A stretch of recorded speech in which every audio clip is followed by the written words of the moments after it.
On average, you'll have to wait 31 days to see an OBGYN. And if you're dealing with an infection or outbreak, you know you need care fast. That's where Wisp comes in. Connect with a U.S. licensed provider online and pick up safe, effective treatment at your local pharmacy that same day. Plus, get birth control and more delivered in all 50 states. Take control with comprehensive sexual and reproductive care, all from your phone. Wisp. That's HelloWisp.com. The waiting room can wait.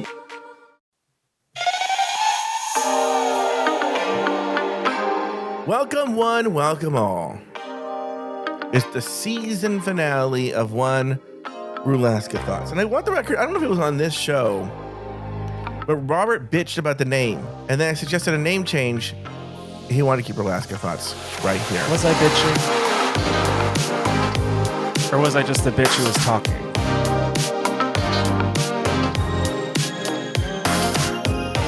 Welcome to the grand finale of RulaskaThoughts. Robert said something while the music was playing, he not realizing that I don't hear it till I edit it. So I will have a nice little gift for me when I edit the show of whatever Happy Robert Easter. Mata says. Huh? Oh, thank you. Happy Easter. Robert Mata. We're here. We're queer. By the way, Robert Mata's here, everybody. Hi.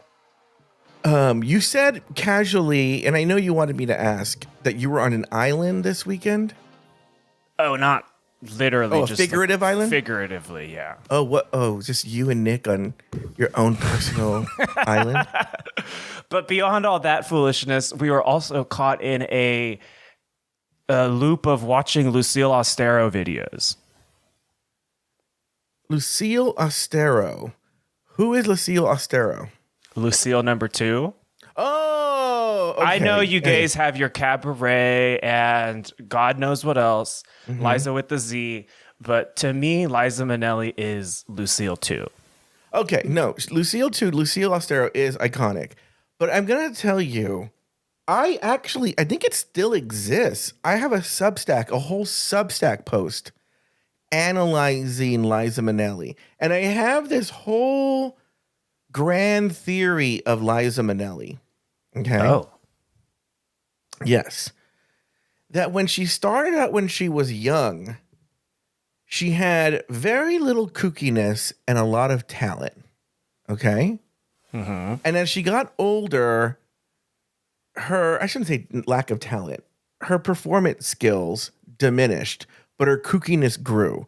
And I've nailed it down to one number in the 80s that to me is when all of they met. I don't know what you would call it, the apex of both. Okay. And then from there, the kookiness increased and the performance skills diminished to now towards the end, when she was still around, she was just a totally kooky person. And her voice was shot and she wasn't as talented. Well, I should say she wasn't talented. She wasn't able to do the things she was able to do. And so, look, I don't know how they've done it. You can find pretty much almost anything online, but it is very difficult to find the complete concert film Liza with a Z. Okay? Okay.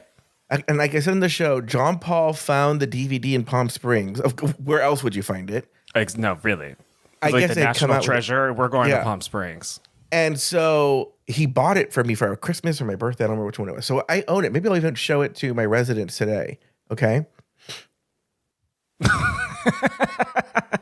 Liza with a Z is it's everything Liza in an hour-long TV special. Where it's Bob Fosse at his most coked out Bob Fosse. Damn. It's Liza at her most coked out Liza. Okay. And it's 1970s. What's funny is there's these two male dancers. There's a bunch of dancers in it, but there's these two male dancers specifically. Did you find them hot? In a weird kind of way, because they're not my type. They're more, I don't even say they're your type. They're very 1970s Tom of Finland type of gays, but they were very attractive, right? And they're very good dancers. They're behind her. And I looked into them and they both, of course, died of AIDS. You know, who didn't? It was all the rage then. And yeah, Liza with a Z is fantastic. But I know what you mean. Lucille Estero, Liza's deeply into the kookiness phase of her life. Very much. And they added a lot onto it, that Vertigo character trait. But I think every gay has their favorite Liza. So like my favorite Liza, gosh, I go back and forth. The Liza with a Z is a good Liza. But the one that Jay Ellis loves is there's this compilation on YouTube when she was on QVC. Have you ever seen this? No, I have a lot of Liza studying to do, clearly. Because I know Cabaret and I know Arrested Development. That's really it. I haven't had much reason to go into I'm going to tell you something. Realm. I don't like Cabaret. I hate that movie. Yeah, I don't like that movie at all. But what I was going to tell you is this video this is Jay Ellis's Liza. It's closer. I mean, it shows you why, like, oh, of course, this is why she was QVC. I know I have it saved somewhere in a save folder, but it's okay, here we go. I'm going to play it here. Oh, that's right. You don't hear it, huh? I can hear mumblings. No, it's because it's coming through. There is a way for me to do this. Meh, I don't care that much. I'll send it to you. You got to watch it. It's just a compilation, a supercut of, and it's one appearance. It's one appearance on QVC. And they made a supercut of all these cracked out fucking moments from that QVC. Anyway, so sorry. So you were watching Lucille Estero clips, and that's your favorite Liza. We were like randomly also like watching like Walk on the Wild Side because the acting was so fucking camp and ridiculous. What's Walk on the Wild Side? It's this film from, I think it was the 60s. Jane Fonda was in it, but that's not who we were watching. It had this French actress who could not act worth shit as the lead. I love when the old movies are period pieces. Like they tried to do a film in the Great Depression. That's when it's set. And I can't remember the actress's name, but she plays a sex worker who's trying to, get on the straight and narrow, and her mom is constantly at odds with her. And it's just such a disaster of a film. Yeah, there was a thing in the 70s when they did period films where they look still decidedly in the 70s. So like, I thought it was fully the 30s. You know what I mean? Yeah. So I'm like, what do you mean this movie was? It was just a good example is time periods. Francis Ford Coppola's is it Coppola? I think it is. Great Gatsby with Robert Redford. Mm-hmm. Yeah, we watched that in high school. Looks like it's 1975. It doesn't look like 1920s. Just sound like Sam Starr. Well, that's interesting. I love The Great Gatsby though. Not even just the Baz Luhrmann version. I've never seen the Baz Luhrmann version. I appreciate the look of it. Yeah, I won't watch it because I don't know why there had to be like rap music. I know that makes me sound like an old timey, but like just keep a period piece to when it is. There's not a lot of rap music, probably no more than a minute. Okay. And I think it's even diegenic, which is strange, actually, now that I think about it. But it's also Baz Luhrmann. But the thing with that movie is that for the first 10 minutes, they really committed to making all of the, the windows opening and the curtains fluttering and just like there's a what's that word? There's a choreography to everything that's going on in the set that's syncing with the music. And then for some reason, they just abandon it. It's weird. Yeah. All right. Well, why don't we do this? We're going to take a break. And when we come back, we are going to talk about the episode. We'll be back right after this.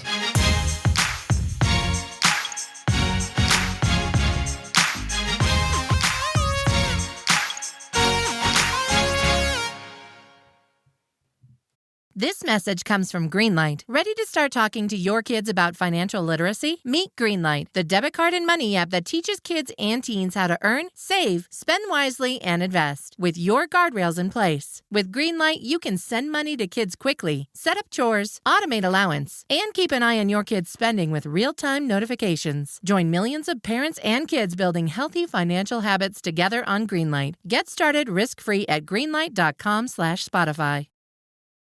This episode is brought to you by the Toyota Grand Highlander. From daily routines to life-changing adventures, the Toyota Grand Highlander is spacious, powerful, and ready to take on life's grand challenges. Advanced safety features and innovative technology give you confidence for whatever life throws at you. And it's available in a hybrid Nightshade Special Edition, which includes sophisticated gloss black exterior accents and 20-inch black alloy wheels. Learn more at toyota.com/Grand Highlander. Toyota, let's go places. This episode is brought to you by Pluto TV. Pluto TV has all the shows and movies you love streaming for free. That means laughter is free with gut-busting comedies like The Neighborhood, Key and Peele, and Ferris Bueller's Day Off. Mystery is free with countless cases to crack from Criminal Minds, Tracker, and Matlock. And thrills are free with heart-pumping hits like The Walking Dead and Defiance. Feel the free. Pluto TV. Stream now, pay never.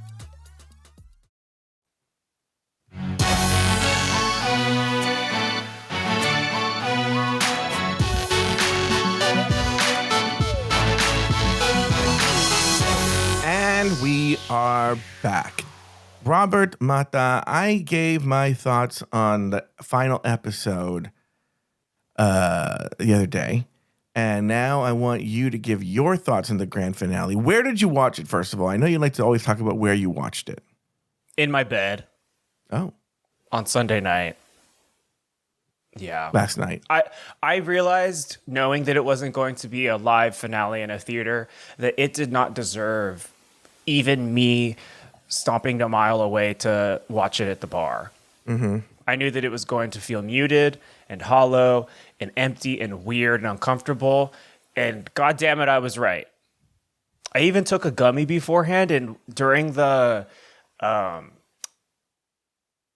runway when the eliminated queens were walking out, like, it just felt so uncomfortable even with my gummy, or maybe because of the gummy. Yeah. And I was just like, every once in a long while I'll get like a weird type of high when I'm watching Drag Race where like I just can't watch it anymore. I don't want to see it.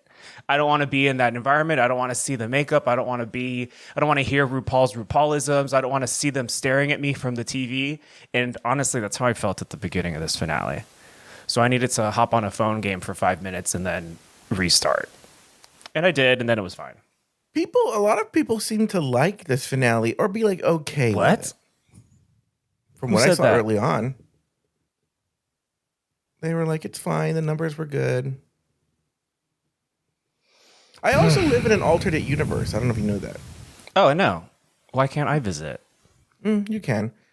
Oh, thanks. But here's the thing, though. This is the discourse I saw. I haven't seen the discourse since prepping for the original podcast, so and things can change over the weekend.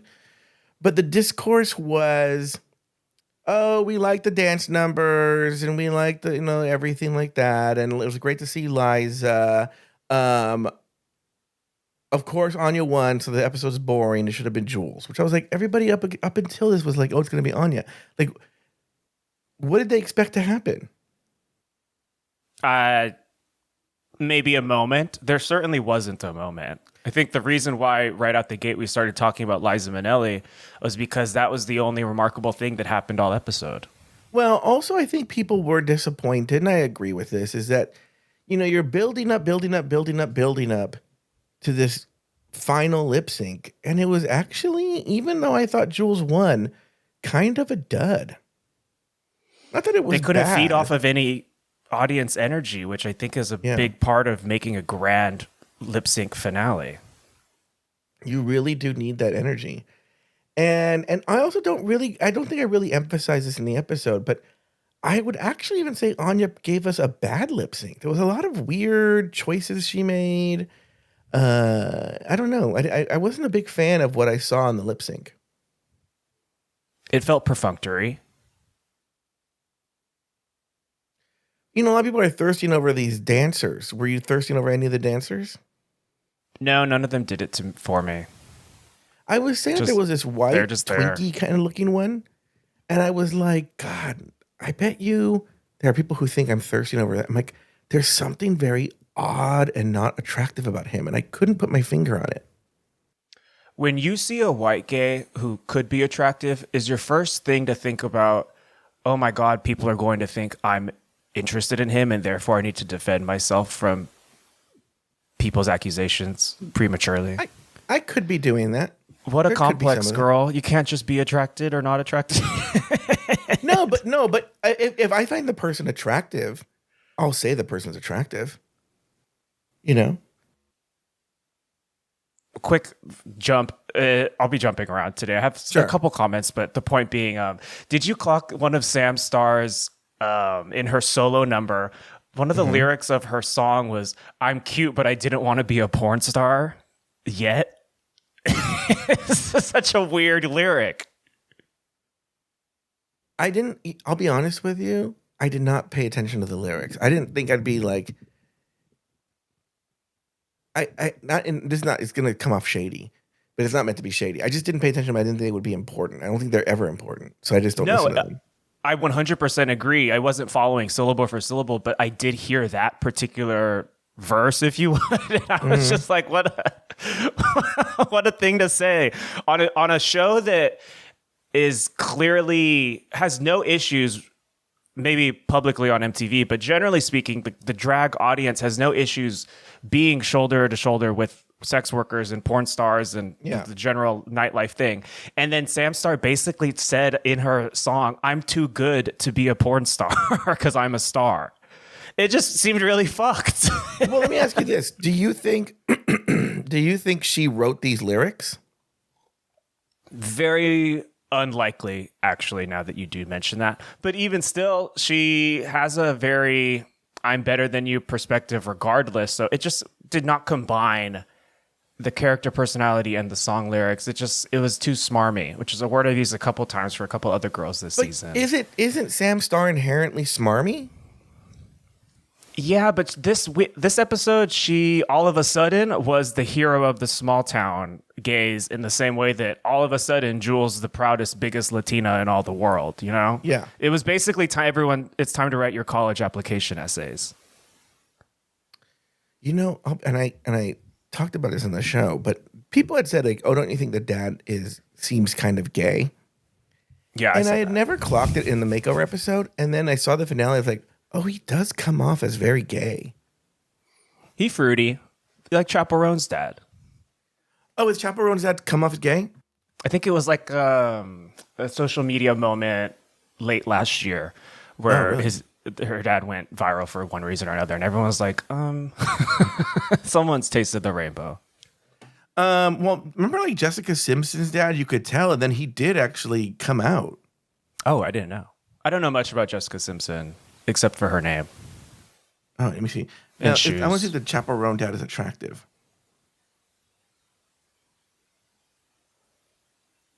What are your thoughts on this Chaperone?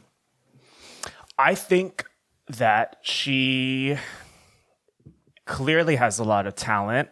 I think that younger queers need a Lady Gaga because Lady Gaga is not doing Lady Gaga in quite the same way anymore. That's really for millennials of my age. I think that this is a commonly held perspective. She desperately needs a publicist because she's obsessed with putting her foot in her mouth and, you know, pretending like she has political know-how, but then will make a statement that makes it very evident that she doesn't know very much, which, I mean, she's not a politician. She's a pop star. So I don't know. I feel like it's like my little cousin's favorite pop star. So I imagine I feel the same way that, I don't know, 30, 40-year-olds felt about Lady Gaga in 2010. Look, there's another weird girl doing what people always do to be a weird pop star. It's the same shit every 20 years. Before we started the recording, I told Robert that I got a text message. Someone sending me an article about ChatGPT and how it wastes tens of millions of dollars on people saying please and thank you. And I said, everyone's sending me that article. And it's the same way that every straight person needs to tell me that Pink Pony Club is based on the Abbey. Like, okay. Straight people's favorite gay bar. Yeah, it is. It really is, though. I don't know the last time I actually bought a drink at the Abbey. And I'm not saying because people buy me drinks. I'm just saying I was going to say, yeah. Wait. What do you mean you were going to say? I thought that you were suggesting that people buy you drinks at the Abbey all the time. No. It's just that, like, I can actually tell you the last time I bought a drink at the Abbey. When Evan and I watched a Drag Race episode there, when they used to show it at 5 and during their happy hour. But most of the time I don't partake. When was the last time you went to the Abbey? It's been a while. I think, like most people, the Abbey was the first gay bar I went to in West Hollywood when I was, a 10 or 19. But I think now at a fresh 32, the Abbey is somewhere more likely we'll go to the chapel on the tail end of a Sunday fun day. And then because the chapel's attached to the Abbey, we'll just walk through the gate, maybe get a drink at the Abbey, and then go back to the chapel. That's its place in the bar crawl. So that probably happened a couple months ago. Back to the show. Okay, so we walked through. Did you have any thoughts on the runway and not the runway, all the main stage entrances of the Queen? Thank you so much for bringing that up, because I did have a thought. And I have always laughed in general at the difference in audience levels of applause when queens come out. Early outs come out and it's, polite and respectful, but not like raucous. And then a ruckus. I don't even know how that word is pronounced. Whatever. I think I always read it like an unruly crowd, like a raucous crowd. Yeah. Okay. But not making a ruckus. But no. Yeah, exactly. And then, mid outs get a little bit more applause, and then, the audience supposedly brings the house down for the finalists. But, in this format, all of the audience noises were false. Like it was all put in post, all of them. And they still decided to basically have people just mumble mild support for Lucky Stars and her Mona Lisa, and then scream wildly for, I don't know, Lana Del Rey, like anyone gave a fuck. It was just, I would have loved to have been in the room with the post editors or whoever was deciding who gets a certain decibel of applause. Yeah. Because it was just so funny. It made it camp. And then that's when me and my gummy came into a harmonic convergence and confluence. And now I decided to enjoy the finale because it was camp. Now, who do you think these people were? I'm imagining they were friends and family of crew and queens. That's probably what it was. I think that's what the supposed gay insiders said last season's was.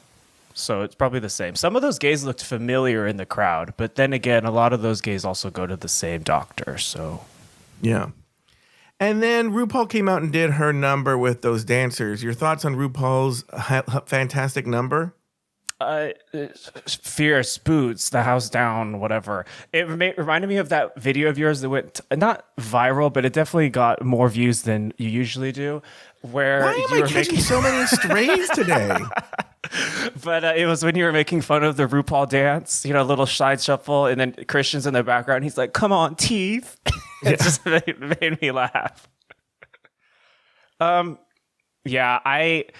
And then RuPaul gave her monologue after, like telling everybody say love to a room of 12 deeply unenthusiastic people is just, oh my God. But again, around this time, I've turned the corner on it being camp. So, well, I was waiting for her and she didn't do it because she does that. Everybody say love, and they go love, and everybody say love, and 2 or 3 times. And she goes, yeah. Now take that in your parking lot, Donald Trump. There wasn't any of that. Yeah, there was absolutely no call out to anyone.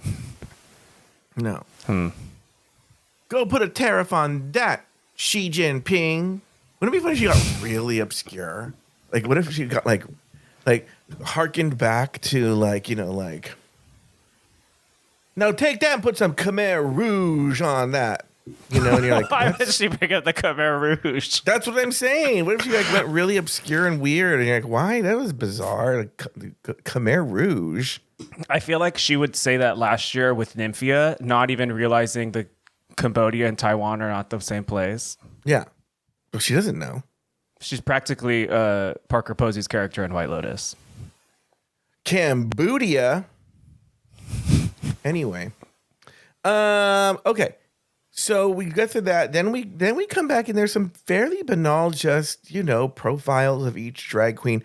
Did any of the profiles stick out to you for any reason, whether it be Jules, Lexi, Anya, or Sam? Well, like I said earlier, I did find it. I appreciate the lip service Jules was giving to the immigrant narrative and Latinos are hardworking and all the normal stuff that everyone says. She didn't offer anything new or fresh to the perspective, but it also, like, being Latina, apart from calling herself Chismosa, has never been a part of Jules' drag. Yeah. Not once. Like, she just wants to be an Ariana Grande, like, stan who, wears glittery, sparkly things, and that's it. So it's not that it came out of left field, but it didn't entirely feel earned. Like, oh, now all of a sudden you want to represent because that gives you a narrative to supposedly path of victory? No. I'm not even quite sure what her Latino heritage is. I know she's not Mexican. Yeah, she never did. I guess that's it. She didn't even say that. She didn't say if she's Cuban, Puerto Rican. Well, if she were Puerto Rican, she wouldn't be. She'd be a citizen. That's a good point. Yeah, it just seemed not unearned, because obviously she's lived her whole life as a Latina person, and therefore she can say whatever she wants about it. And I'm just being a nasty, crab in a barrel or whatever. But it just felt weird to me that all of a sudden it's fucking Viva la Raza, Mm-hmm. And then I've been wanting to say this all season, and now that it's over, I can. I hate the dings. I hate it. It's just, you hate the what? The dings, ding. Oh, ding. Well, look, Jules. She didn't even make that up. Jules was the personification of her name, but also of fetch, of trying to make something happen that wasn't going to happen. Whether it be the dings, whether it be the piggies, she went in there with her. Work that puss, which you love when I say this, and she was just she wants to put everything in a t-shirt. Do you think? Let me see. I'm gonna see if Jules Sparkles has merch, and what's on the merch. Do you think that there is? It's just like a little sparkly emoji, probably.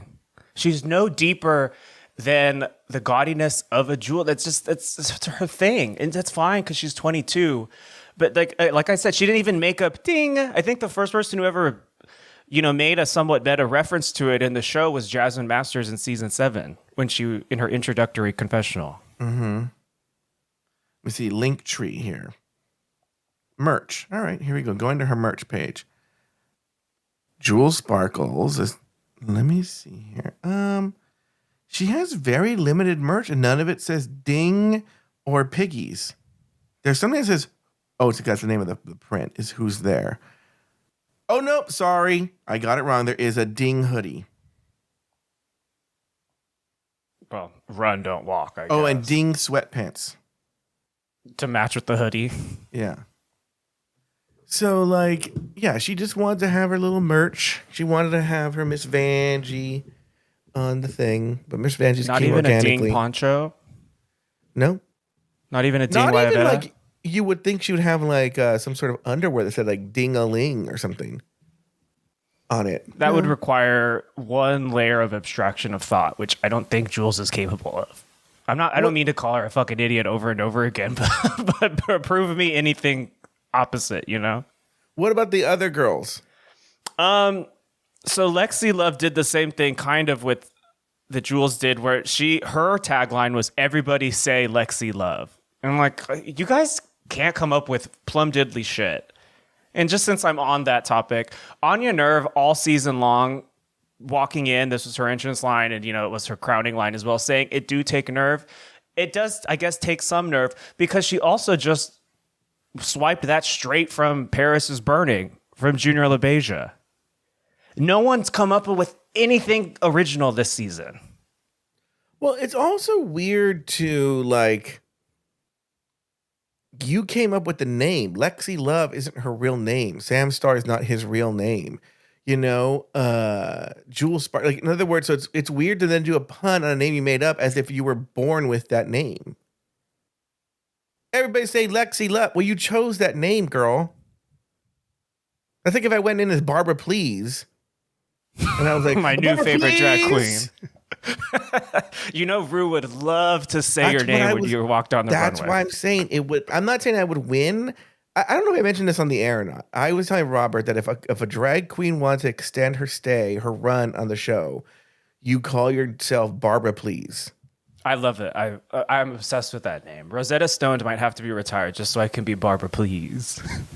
Yeah, and RuPaul would just love saying Barbara, please. So fucking And funny. It would be great. What about this Sam Star? Any thoughts there? Just I'm too good. I know that I'm cute and good looking, but I'm too good to be a porn star line just fucking sent me. I think, look, and I've seen this before where Sam Star, I mean, I guess is conventionally attractive. I just don't see it. I think it's because the rat face trend has died out a bit. Wow, I'm I really guess. mean today. I like it. What's in But- the water? And then after this, then we have our Miss Congeniality stuff. When's the Liza Minnelli thing? I don't remember the sequence of events, Let's go but to we Miss can talk about Miss Congeniality. Congeniality. Yeah, what were your thoughts on Sophia Cristal and Tsunami Muse and who won Miss Congeniality, which was Crystal Envy? You're letting me be so mean and nasty today. That was just awful. Not only do I agree that who the fuck is Tsunami Muse, except I remember a lovely presence and a lovely smile in the confessionals. But other than that, you can't say anything memorable that she did at all. Well, she wasn't Maybe early that out, egg wasn't look. she? She was mid out. Okay. Mid on the show as well. You know, Saphira looked, unfortunately, not at all as great as we know that she can look. So I don't know what was going on there. And then I hate when they give drag queens a little hosting script and they can't even deliver on it. It's not like it was difficult. And Tsunami Muse was sitting there like nervous ticking, grabbing all of her hands and pulling her fingers and cracking her knuckles the whole time. And she looked very pretty, but she had such a deeply uncomfortable stage presence and inability to deliver a goddamn line. What's wrong with these queens? I don't know. I What think did she they're have to be fantastic. nervous about? There were only 6 people there. I love every queen, and I think that they deserve applause for everything that they do. You're so right. You're such a good-hearted person, Joe. Thank you. People don't It's say their it first enough. time, Robert. I think you would win Miss Congeniality of an afterthought host I would not. group. No, I can't even believe people like to listen to me. And I'm not saying that in a self-effacing way, just the things that they say about me. I'm like, why do you listen? You clearly hate me. Anyway, Liza Minnelli lies. I love seeing Liza. I do think it made me sad to know how much, I don't know if she has Parkinson's or Huntington's or whatever possible degenerative disease, but I mean, she was clearly not having the easiest of time, but I'm so grateful that she took the time and effort to come be, applauded and adored by all the homosexuals. She doesn't do a lot of appearances. She deserved a theater for that. She deserved a theater for that. A whole theater standing up and coming, cheering for her. But no. Yeah. No, They that would have drag- been, in she fact, they gave drag us her out such a cute, beautiful moment when she said, "Thank you for being you because you all made me." And of course, luckily, Rue said the truth, which is that no, actually, you made us. That's true too. But just that mutual level of appreciation and respect it was lovely to see. It was my high point of the episode by far. Yeah. And then she brought all 4 queens out, and Lexi clearly had a whole fucking reveal. Which thank God she did the reveals. She saw what she was going to do. Sam Another good kept moment. his low key. We didn't ever see what there was something behind his back, and we never saw what it was. Maybe it was a link to his future OnlyFans when he decides he's no longer. I'm trying to think if I would watch his OnlyFans. I think I've decided. What is the answer, Robert? For me, the answer is no. For you, the answer is yes. You're going to subscribe for a month, and then you're going to tell us what's in it. As a follow-up to your often proposed show where you buy someone's OnlyFans for a month and then review the content for us. I should do that show. But what I will say is I've become so jaded on OnlyFans that now what I do before I do any purchase. Well, first of all, I'm not going to do a purchase if you don't have an X account. Okay, I got to see what's on this OnlyFans first. Okay. And then I'll take a look, and if there's not that much media on there, like it's like, oh, they have 25 posts. I'll be like, nah, I'm going to do a hard pass on that one. Because, 22 of them are like, hey, guys, sorry I haven't been posting as much. I'm like, okay.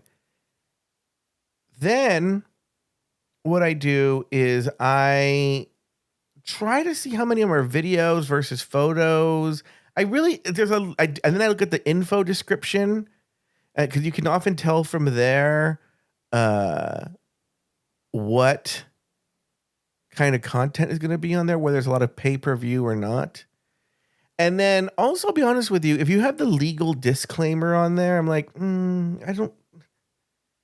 I feel whatever copyright protections are already embedded in your video on OnlyFans, I don't think needs to be spelled out on your OnlyFans page. It's giving me like Facebook doesn't have the right to my photos. That's such a Delta work type of thing.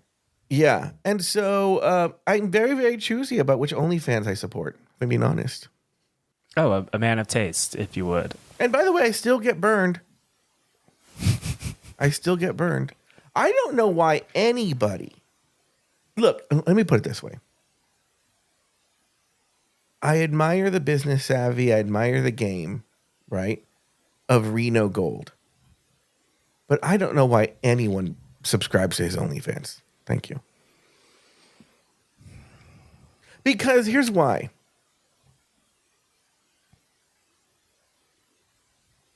Look, again, he makes a lot of money. He's one of the top OnlyFans of all gay men, right? So he's obviously doing something right. So who am I, right? But I'm like, you don't even fuck.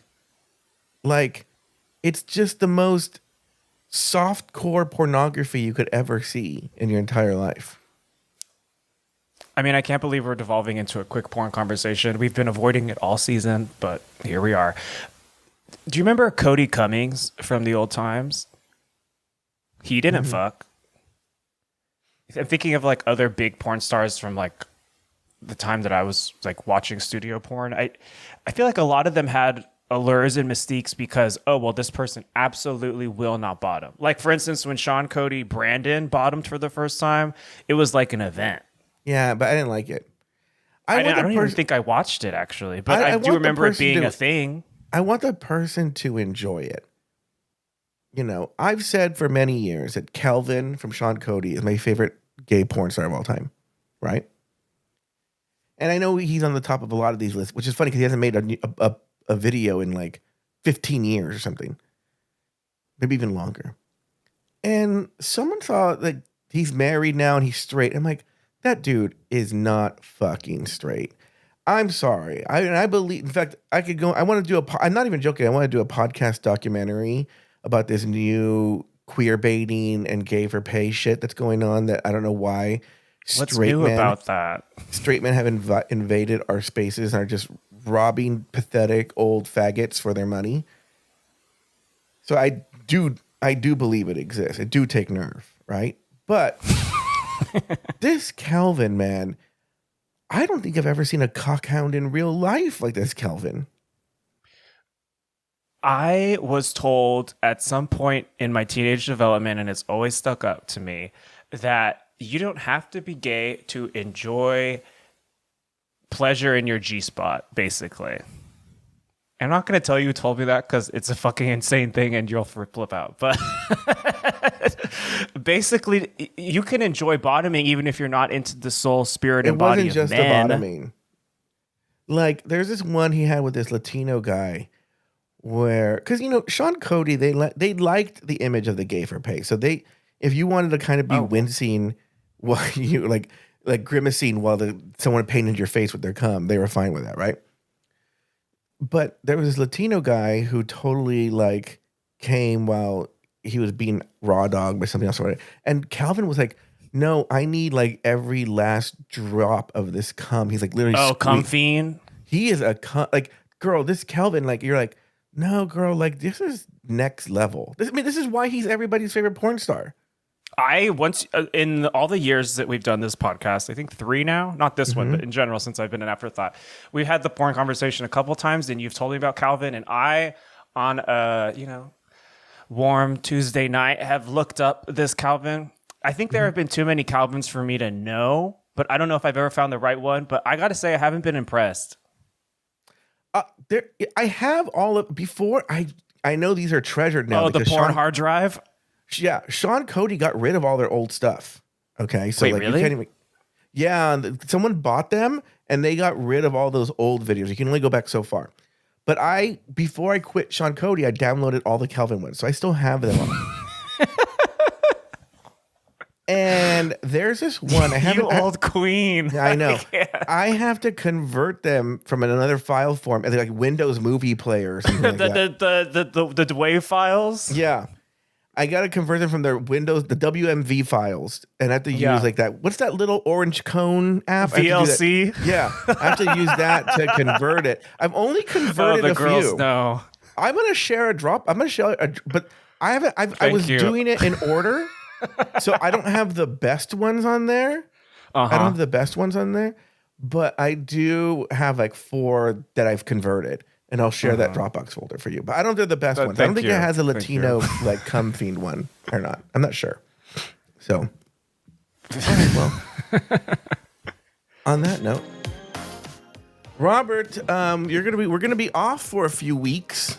Yeah. And this year, I am going to do the first episode of All Stars with you. I know that last year you were like, fool me once, fool me twice, whatever. What are you talking about? Well, I always get busy the first few weeks of All Stars, so I'm usually not available to record. And you think it's a grand plot. I do? Well, like you think everything I do is a grand plot for some reason. But I swear, I promise, I will be there to record the early episodes of All Stars as well as the rest of it. Also, this season's going to be a fucking disaster. But I live. I don't know anything about it, and that's by design. Okay, I literally do not want to. Look, if someone wants to tell me, I'll listen. I don't even care enough to stop them, right? Yeah, I don't even care enough to tell you yet, honestly. Yeah, so I'll see what I see. I know very little. I, for some reason, have high hopes. I don't know why. I don't even know who's on it. I haven't even looked. Someone posted on Discord like, "Oh, here's the rumored cast." I'm like, I haven't even looked at that. There are a couple queens who are definitely going to make your jaw drop. It'll be. I think it's gonna be camp. And what else do I need from Drag Race? Like I said, I think earlier this season, I started the season fucking hating it, despising it, and then around episode 2 or 3, much like with the finale where I turned a corner on camp, I just decided it's basically a Canada's Drag Race season in terms of quality and production. So I enjoy it for what it is. I'm happy Anya won. I'm sure Twist Bar in Cleveland was fucking exploding because that's where I first heard the name Anya Nerve. So why the fuck were you in Cleveland? A wedding, I told you. Oh, And then I always like to explore the neighborhood.